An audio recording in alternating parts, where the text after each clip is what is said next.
여러분, 준비되셨습니까? 지금 화면에 집중해 주세요. 구독하면 하나님의 뜻이 명확해집니다. 누르면 사명의 길이 밝혀집니다. 댓글을 남기면 인생의 목적이 찾아집니다. 농담 같지만 진짜입니다.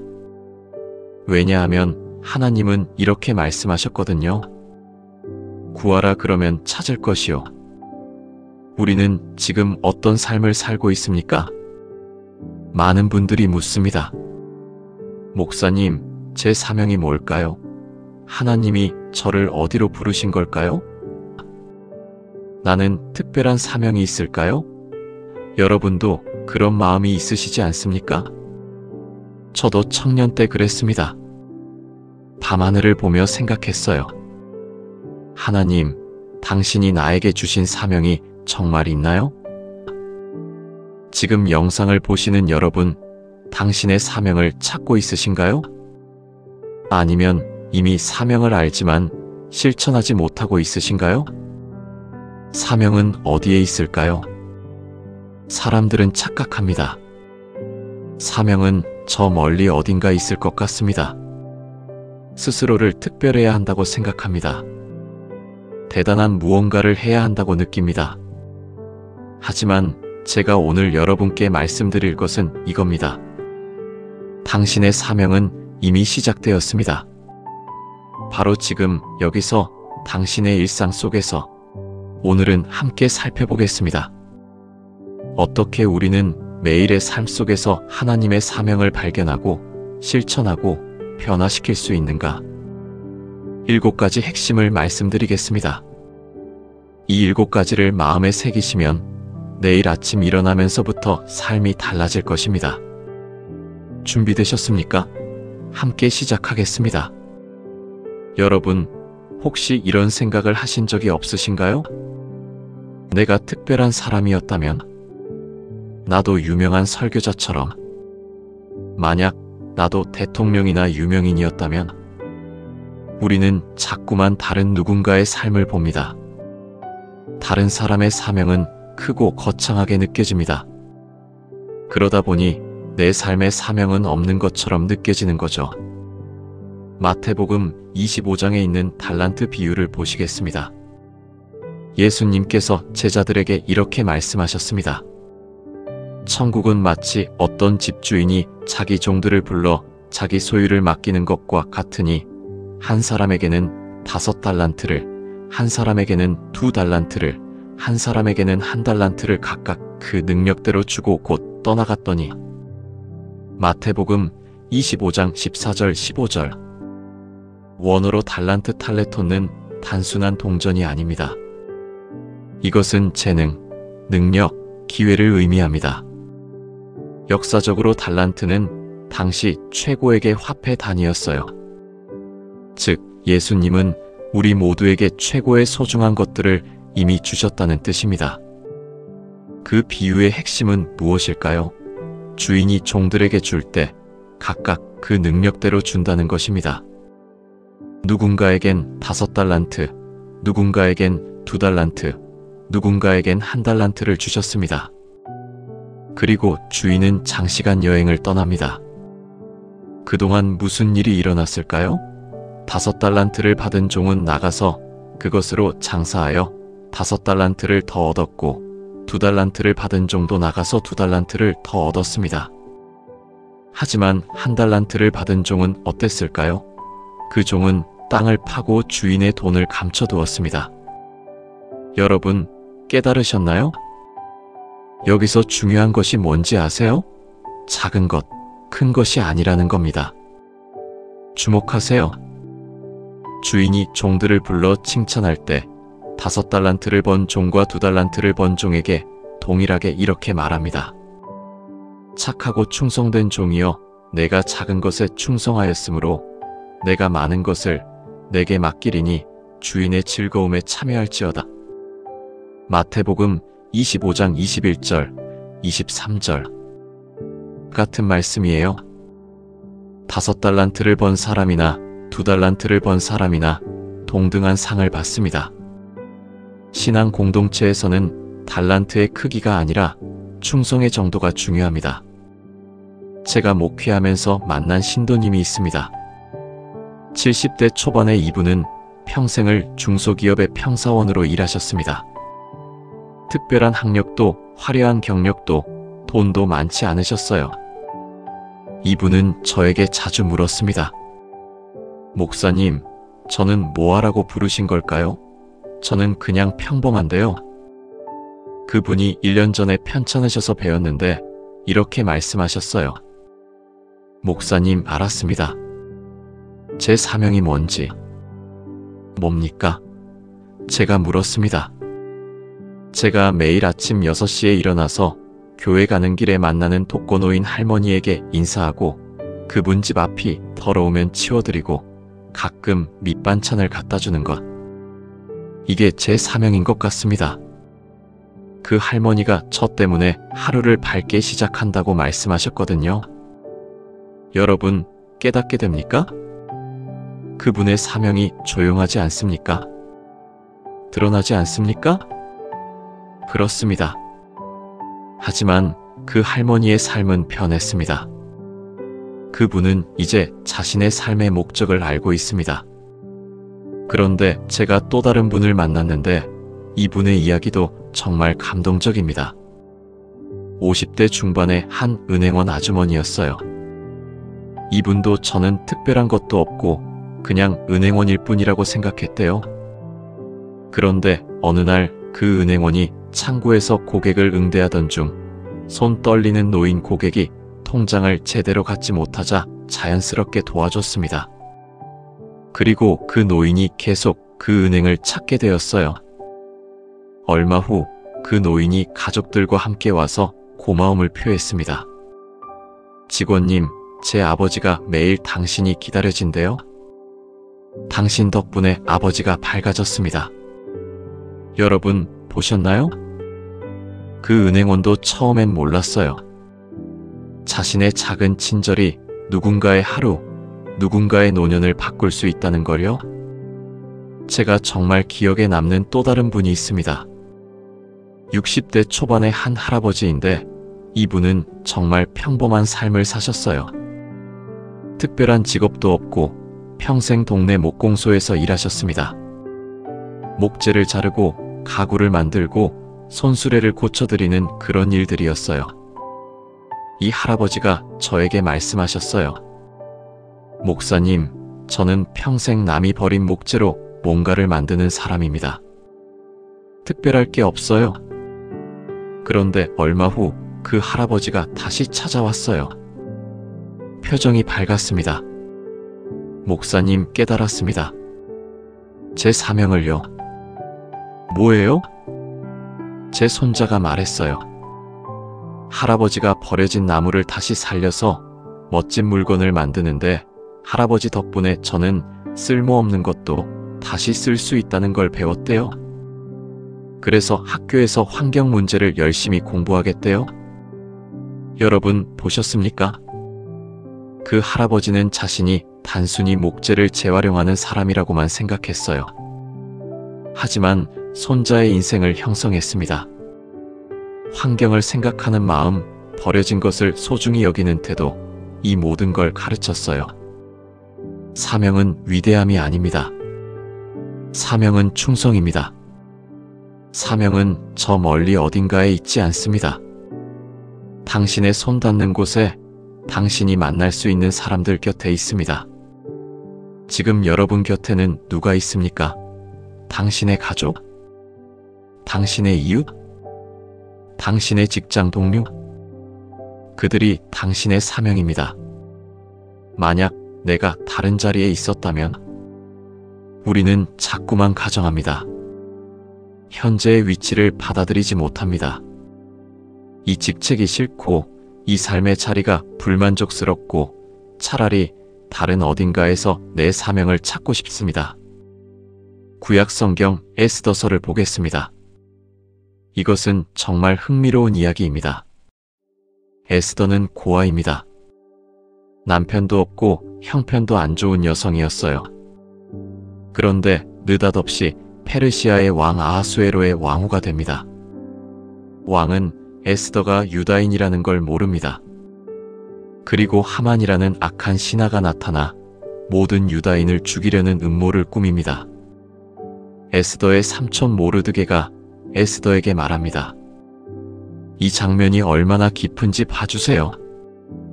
내가 왕후의 지위에 올랐을 것이 이런 때를 위함이 아닌가 생각하지 못하였느냐? 에스더 4장 14절. 원어를 보면 더 명확합니다. 이 시간에 이 장소에 도착한 것이라는 뜻입니다. 역사적 배경으로 보면 페르시아 제국은 당시 가장 강대한 국가였습니다. 하지만 하나님은 그 제국의 왕후 자리에 한 유다 여인을 놓으셨어요. 인간의 관점에서는 우연이지만 하나님의 관점에서는 필연입니다. 여러분, 생각해 보세요. 에스더가 왕후가 되기 전에 그 자리가 사명이라고 느껴졌을까요? 아마 아니었을 겁니다. 처음엔 끔찍했을 겁니다. 떠나온 사람들, 자신의 정체성, 모든 걸 숨겨야 했으니까요. 하지만 모르드게는 말합니다.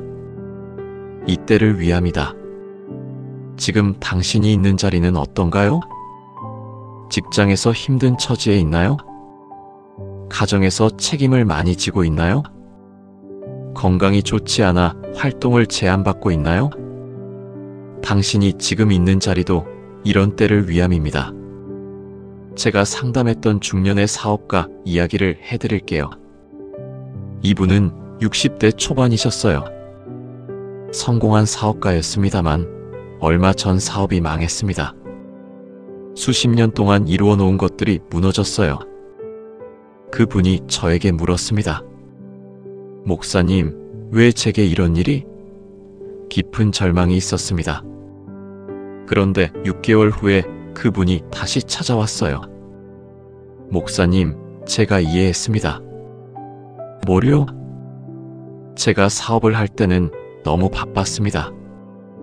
돈만 생각했어요. 그런데 사업이 망한 후에 한국 전쟁 고아들을 돌보는 시설에서 일을 시작했어요. 봉사 같은 건데. 목사님, 처음 봐요. 하루 일과가 의미가 있다는 게. 아이들 웃음이 제 삶의 보상입니다. 여러분, 깨닫습니까?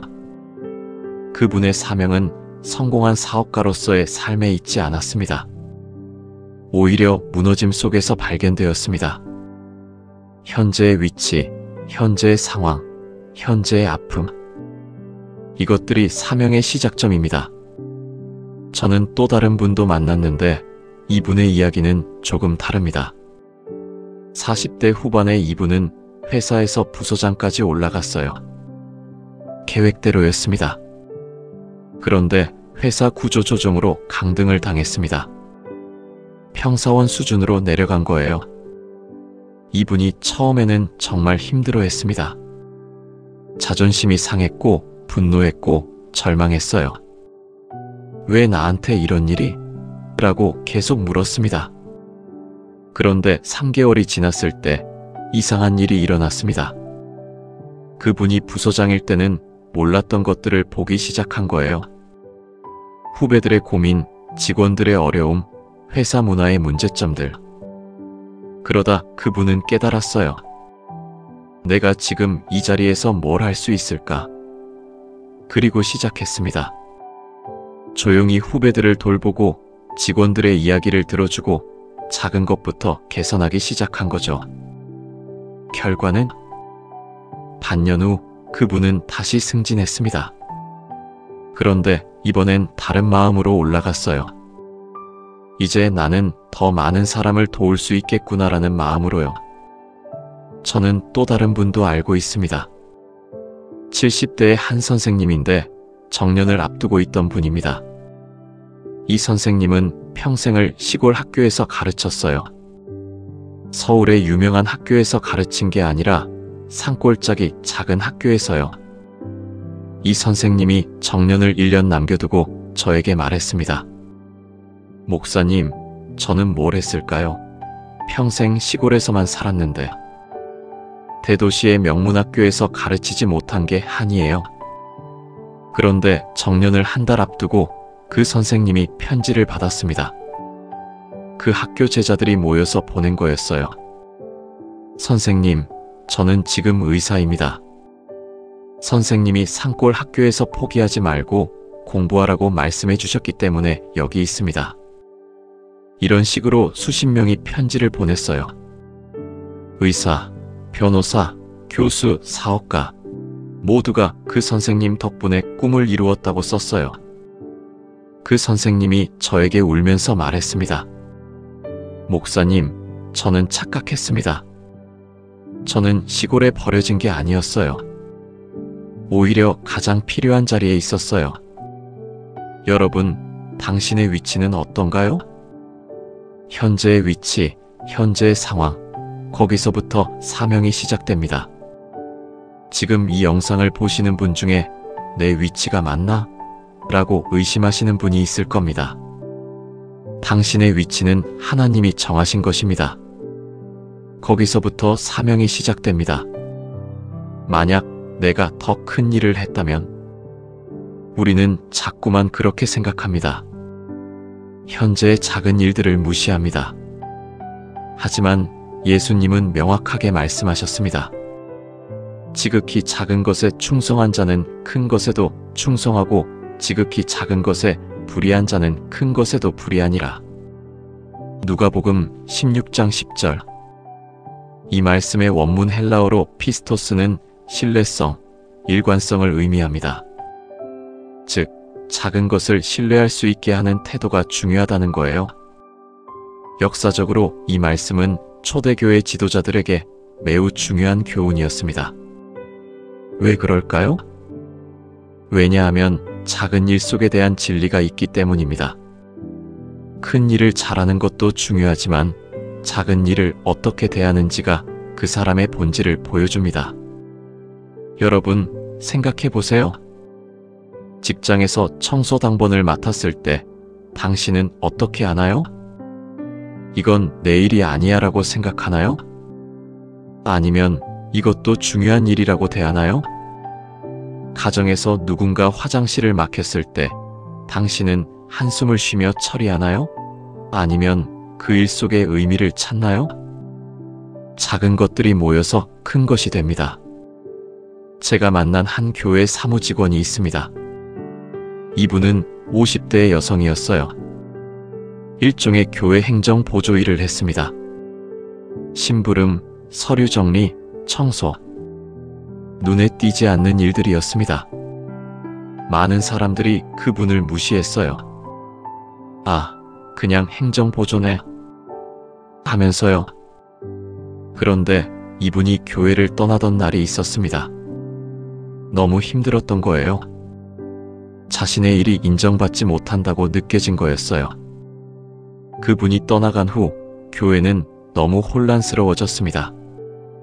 왜일까요? 그분이 작은 일들을 얼마나 신실하게 했는지 그제야 알았기 때문입니다. 그분이 정리한 서류 시스템, 그분이 챙긴 사소한 것들, 그분이 남긴 메모들. 모든 것이 교회의 운영을 떠받치고 있었던 거예요. 패턴을 보셨나요? 그분은 결국 교회로 돌아왔습니다. 그리고 이제 모두는 그분의 역할의 중요성을 알게 되었습니다. 하지만 더 중요한 건 이겁니다. 그분 자신이 이해하게 된 것이 있습니다. 내 일이 작다고 생각했는데 사실 내 일이 없으면 다른 모든 일이 돌아가지 않는구나.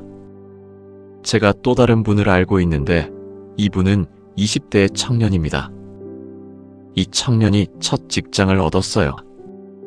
그런데 하는 일이 정말 하찮다고 느껴졌대요. 신입은 항상 그렇죠. 커피 타기, 서류 정렬, 짐 나르기. 이런 것들이었어요. 이 청년은 처음엔 불만이 가득했습니다. 나 대학교도 갔는데 왜 이런 일을? 그러다가 어느 날 선배 직원 한 분이 그 청년에게 말했습니다. 너 저번에 내가 실수한 서류 정리해 준 거 고마워. 그것 때문에 실수가 걸렸고 실수를 바로 잡을 수 있었어. 작은 일이지만 정말 중요한 일이야. 그 순간 이 청년의 마음이 바뀌었어요. 같은 일을 하는데 마음이 달라진 거예요. 커피도 이 사람을 위한 따뜻한 커피로, 서류도 이 회사를 위한 중요한 서류로 바뀐 거죠. 1년 후, 이 청년은 회사에서 가장 신뢰받는 직원이 되었습니다. 그리고 승진까지 했어요. 왜일까요? 작은 일에 충실한 태도가 보였기 때문입니다. 제가 정말 감동했던 또 다른 분이 있습니다. 65세의 한 여성분인데 이분은 아파트 경비원을 하고 계셨어요. 30년을 같은 자리에서요. 많은 주민들이 그분을 그냥 지나갔습니다. 인사도 안 하고 대충 구분하고. 그런데 어느 날 한 할머니 주민이 아파트에서 넘어져서 다쳤어요. 그분이 재빨리 119에 신고했고 할머니를 응급처치했습니다. 그 사건 이후 그분은 모든 주민을 챙기기 시작했어요. 아침마다 주민들의 얼굴을 살피고 혼자 있는 노인이 없는지 확인하고 위험한 곳은 미리 손을 봐두고, 그러다 결국 그 아파트 주민들에게서 추천을 받아 아파트 관리사 교육을 받고 정식으로 승진까지 했어요.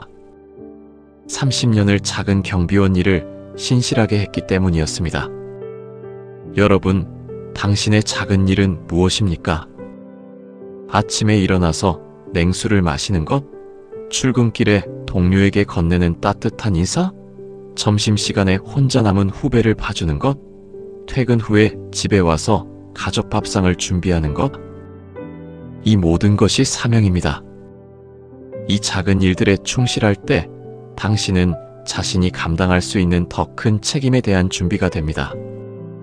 하나님은 우리가 눈에 띄는 일을 할 때가 아니라 보이지 않는 작은 것에 충성할 때 신뢰하십니다. 당신이 오늘 만난 사람이 누구입니까? 우리는 자꾸만 큰 무대를 꿈꿉니다. 텔레비전에 나오는 사람, 많은 사람 앞에서 말하는 사람, 세상을 바꾸는 사람. 하지만 예수님은 다르게 생각하셨습니다. 너희는 세상의 빛이라. 산 위에 있는 도시가 숨겨지지 못할 것이요. 사람이 등불을 켜서 말 아래에 두지 아니하고 등경 위에 두나니 그러면 등불이 집안 모든 사람을 밝히느니라. 마태복음 5장 14절 15절. 원어의 루키아는 따뜻한 빛을 의미합니다. 차가운 빛이 아니라 따뜻한 빛이에요. 역사적으로 당시 가정의 등불은 가족을 모이게 하는 중심이었습니다. 여러분, 깨달으셨나요?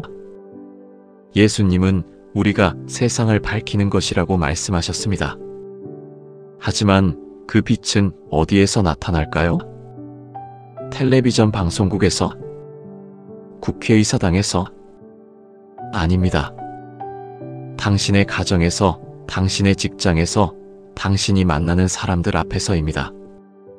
그리고 이것이 가장 강력합니다. 왜냐하면 가장 가까운 사람에게 미치는 영향이 가장 크기 때문입니다. 저는 한 할머니를 만난 적이 있습니다. 80대 초반이셨어요.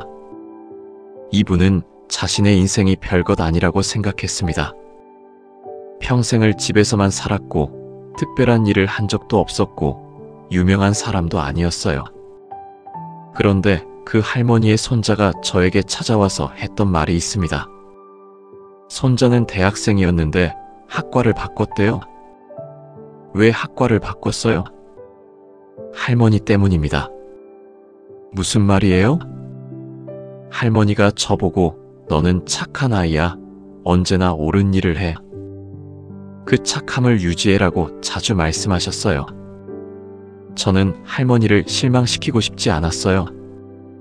그래서 뭔가 세상에 도움이 되는 일을 배워야겠다고 생각했어요. 그게 사회복지학입니다. 여러분, 보셨나요? 그 할머니는 자신이 특별한 사명을 가진 줄도 몰랐습니다. 하지만 손자의 인생을 바꿨습니다. 단 한 사람의 따뜻한 말씀으로. 제가 또 다른 만남을 알고 있습니다.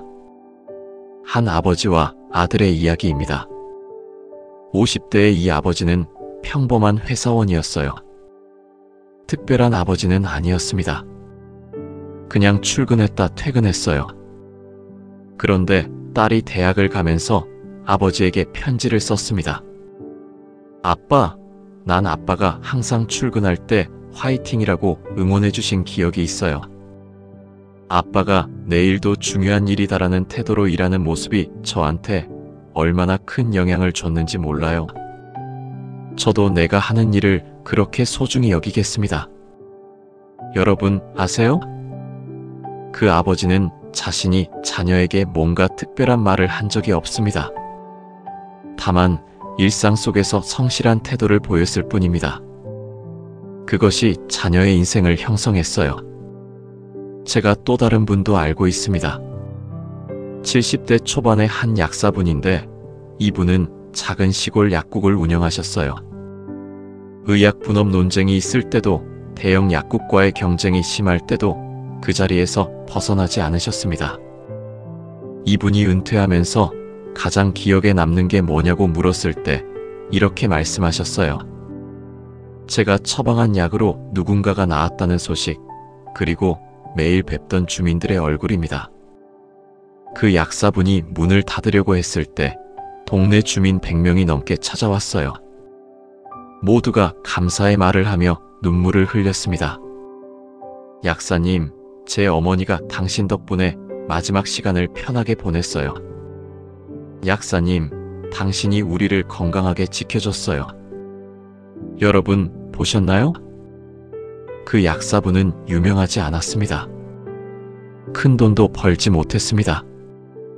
하지만 한 마을의 건강을 지킨 사람입니다. 그리고 그 마을의 모든 사람에게 빛이 되어 있었어요. 당신은 오늘 누구를 만나셨습니까? 당신의 아이? 당신의 배우자? 당신의 부모님? 당신의 직장 동료? 혹은 우연히 마주친 낯선 사람? 이 모든 사람이 당신의 사명의 대상입니다. 세상 변화는 거창한 외침에서 오지 않습니다. 일상 속의 따뜻한 인사, 진정한 관심, 작은 배려에서 옵니다. 당신이 아침에 누군가에게 밝은 표정으로 인사할 때 그것이 그 사람의 하루를 바꿉니다. 당신이 누군가의 말을 진심으로 들어줄 때 그것이 그 사람의 외로움을 헤아립니다. 당신이 누군가의 힘든 상황을 함께할 때 그것이 그 사람의 짐을 나누는 것입니다. 이것이 사명입니다. 이것이 일상에서의 빛입니다. 사명은 어디에 있을까요? 많은 사람들이 착각합니다. 사명은 교회에만 있다고, 아니면 특정한 직업에만 있다고 생각합니다. 아니면 자선 활동을 할 때만 있다고 생각해요. 하지만 사도 바울은 고린도전서에서 이렇게 말합니다. 그러므로 너희가 먹든지 마시든지 무엇을 하든지 다 하나님의 영광을 위하여 하라. 고린도전서 10장 31절. 이 구절의 원어 도소는 의도적으로 헌신한다는 뜻입니다. 즉, 우리의 모든 행동이 의도적인 헌신이 될 수 있다는 거예요. 여러분, 이것의 의미가 얼마나 큰지 아세요? 이것은 삶의 모든 순간이 사명의 순간이 될 수 있다는 뜻입니다. 당신이 직장에서 어떤 일을 할 때 그것이 하나님의 영광을 위한 일이 될 수 있습니다. 당신이 요리를 할 때 그것이 하나님의 영광을 위한 일이 될 수 있습니다. 당신이 누군가와 대화를 할 때 그것이 하나님의 영광을 위한 대화가 될 수 있습니다. 하지만 어떻게 그럴까요? 그것은 마음 자세입니다. 의도입니다. 우리가 하는 모든 일을 누구의 영광을 위해 하는가를 의식할 때입니다. 저는 한 청소 노동자를 만났습니다. 50대 중반의 이분은 매일 아침 상가 건물을 청소했어요. 누가 봐도 평범한, 심지어 누군가에게는 무시받기 쉬운 일입니다. 그런데 이분이 저에게 한 말씀이 기억납니다. 목사님, 제가 이 일을 합니다. 하지만 단순히 돈 때문만은 아닙니다. 저는 이 건물에 사는 분들이 깨끗한 환경에서 시작하길 원합니다. 제가 밤새 청소한 곳이 아침에 누군가에게 좋은 느낌을 줄 수 있으니까요. 그것이 제 일의 의미입니다. 여러분, 들으셨나요? 그분은 단순한 청소 노동자가 아닙니다. 그분은 자신의 일을 의도적으로 사명으로 전환했습니다. 같은 일도 마음에 따라 차원이 달라집니다. 또 다른 분의 이야기도 있습니다. 한 영양사분인데 30대 후반의 이분은 병원 급식소에서 일했어요. 아무도 주목하지 않는 일입니다. 그냥 환자들 밥 준비하고 메뉴 계획하고 이런 일들이었어요. 그런데 이 영양사가 문득 깨달았대요. 내가 준비하는 음식이 환자들의 회복에 영향을 준다. 그 다음부터 달라졌습니다. 환자들의 상태를 더 자세히 알아보기 시작했고, 건강 상태에 맞는 음식을 준비했고, 가끔 환자들을 직접 뵙고 이 반찬 어떠세요? 물어보기까지 했어요. 결과는 그 병원의 환자 회복률이 눈에 띄게 올라갔습니다. 의료진이 놀랐어요. 그리고 이 영양사는 병원의 핵심 인물이 되었습니다. 제가 또 다른 분도 알고 있습니다. 60대의 한 버스 기사분인데 10년을 같은 노선을 다니신 분입니다. 특별한 직업이 아니죠. 그냥 매일 정해진 코스를 다니는 일입니다. 그런데 이 기사분이 깨달은 게 있었대요. 내가 사람들을 안전하게 목적지에 데려다 주는 것이 사명이다. 그 다음부터 달라졌습니다.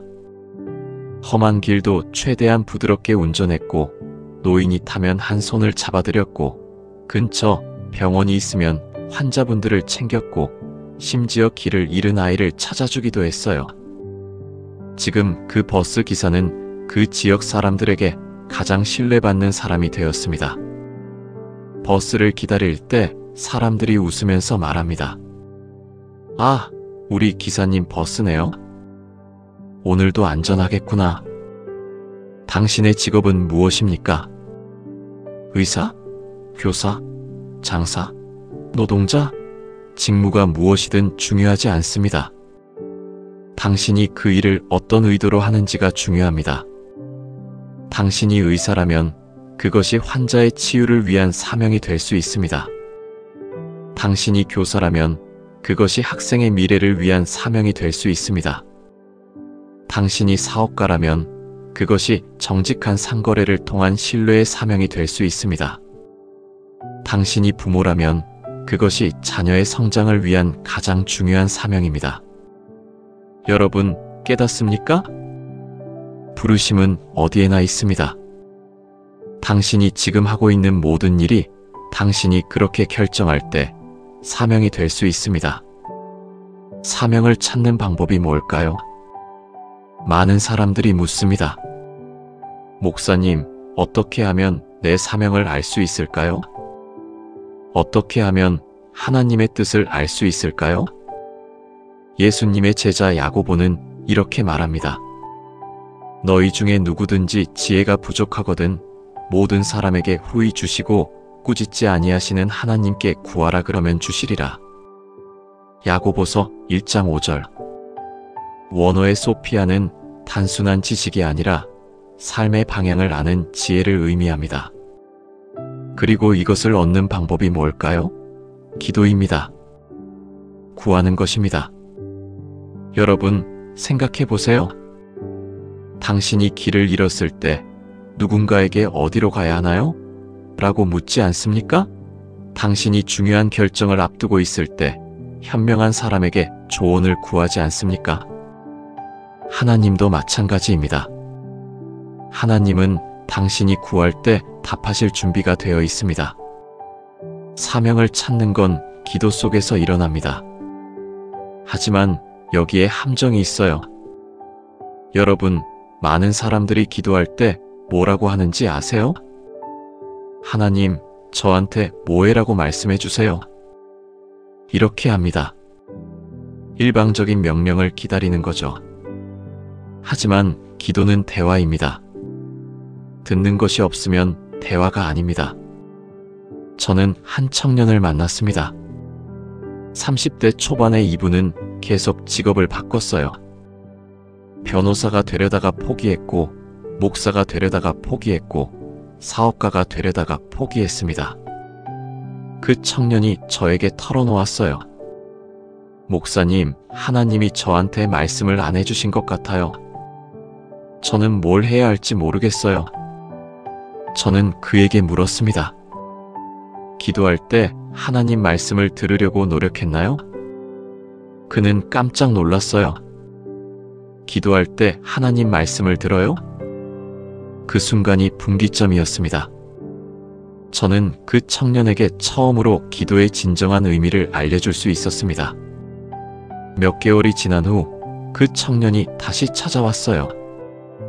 표정이 완전히 달랐습니다. 목사님, 기도 속에서 제 사명을 찾았습니다. 뭔가요? 저는 사람들과 대화하는 것을 좋아합니다. 상담사가 되려고 합니다. 그리고 기도하면서 깨달았어요. 제 사명은 사람들의 마음을 듣고 위로해주고 희망을 주는 것입니다. 여러분, 보셨나요? 기도 속에서 그는 자신의 사명을 발견했습니다. 그리고 지금 그는 상담 공부를 하고 있어요. 저는 또 다른 분도 알고 있습니다. 60대의 한 여성분인데 이분은 은퇴를 앞두고 있었어요. 평생을 회사에서 일한 분입니다. 이분이 저에게 말했습니다. 목사님, 은퇴하면 뭘 해야 할까요? 지금까지 저는 그냥 일만 했는데 남은 인생이 의미가 있을까요? 저는 그분에게 기도해 보시라고 권했습니다. 자신의 진정한 소원이 무엇인지, 남은 생에서 하고 싶은 게 뭔지 물어보라고요. 그분이 한 달 후에 다시 찾아왔습니다. 얼굴이 환해 있었어요. 목사님, 기도하면서 알았습니다. 저는 혼자 있는 어르신들이 마음에 걸렸어요. 제가 정년하면 요양원에서 자원봉사를 하고 싶습니다. 기도 속에서요? 네, 기도할 때 제 마음이 자꾸 그곳으로 향했어요. 처음엔 몰랐는데 기도하면서 깨달았습니다. 지금 그분은 요양원에서 일하고 있고 그곳 어르신들의 가장 큰 위로가 되어 있습니다. 제가 또 다른 분도 알고 있습니다. 50대의 한 사업가 분인데 사업이 잘 되면서 이상한 불안감을 느끼셨대요. 돈은 많아지는데 삶은 공허했던 거예요. 이분이 저에게 기도를 배웠어요. 그리고 매일 새벽에 기도하기 시작했습니다. 처음엔 하나님, 사업이 더 잘 되게 해주세요라고 기도했대요. 그런데 한 달 후 기도가 바뀌었습니다. 하나님, 제 삶이 뭔가 의미 있기 위해서는 어떻게 해야 할까요? 기도하면서 그분의 마음에 생각이 떠올랐어요. 자신이 받은 은혜를 이웃과 나누고 싶다는 마음이요. 그 다음부터 그분은 자신의 사업 일부 수익을 장학금으로 내놓기 시작했습니다. 지금 그분은 한 달에 10명 정도의 학생들을 지원하고 있어요. 그분이 저에게 말했습니다. 목사님, 예전엔 돈만 받는데 이제는 그 돈으로 누군가의 인생이 바뀐다는 게 보여요. 이게 제 사명인 것 같습니다. 여러분, 기도는 이렇게 작동합니다. 우리가 기도할 때 우리는 하나님의 뜻을 구합니다. 하지만 동시에 우리 자신의 마음도 정리됩니다. 우리의 진정한 원함이 무엇인지, 우리가 정말 추구해야 할 것이 무엇인지 보이게 됩니다. 기도 속에서 우리는 단지 하나님 음성을 기다리는 게 아닙니다. 우리는 우리 자신을 발견합니다. 그리고 그 안에서 하나님이 우리에게 주신 사명이 선명해집니다. 여러분, 기도하셨나요? 단순히 청원의 기도만 아니라 침묵 속에서 듣는 기도, 자신의 마음을 정리하고 진정한 소원을 마주하는 기도, 그 기도 속에서 당신의 사명은 분명해질 것입니다. 내일부터 시작해야 하나요? 많은 사람들이 이렇게 생각합니다. 내가 더 준비되면, 내가 더 성장하면, 내가 더 나이가 들면, 내가 특별해지면. 사도 디모데에게 바울은 이렇게 편지합니다. 누구든지 내 연약함을 업신여기지 못하게 하라. 오직 믿는 자들에게 본을 보이되 말과 행실과 사랑과 믿음과 정결함에 있어서 본을 보이라. 디모데전서 4장 12절. 원어의 하포덱소마이는 무시당함에 저항하다는 뜻입니다. 즉, 당신이 지금 할 수 있는 것으로 당신의 영향력을 발휘하라는 거예요. 여러분, 깨닫습니까? 사명은 미래에 있지 않습니다. 지금 여기서 당신이 감당할 수 있는 책임을 완수할 때 시작됩니다. 저는 한 어머니를 만났습니다. 40대 중반의 이분은 저에게 이렇게 고백했어요. 목사님, 저는 아직도 내 인생이 의미 있을 거라고 생각 못 해봤어요. 저는 그냥 주부고 평범하고. 저는 그 어머니에게 물었습니다. 당신의 자녀가 건강하게 자라고 있나요? 네, 감사하게도. 당신의 가정이 화목한가요? 네, 비록 어렵긴 하지만 서로 사랑하고. 그럼 당신은 지금 이미 가장 중요한 사명을 수행하고 있는 것 아닌가요? 그 어머니의 눈이 촉촉해졌습니다. 여러분, 당신이 지금 해야 할 일이 뭔지 아세요? 당신의 자녀를 잘 양육하는 것? 당신의 직장에서 성실하게 일하는 것? 당신의 부모를 효도하는 것? 당신의 배우자와 좋은 관계를 유지하는 것? 이 모든 것이 사명입니다. 미리 계획된 다른 무언가를 기다리지 마세요.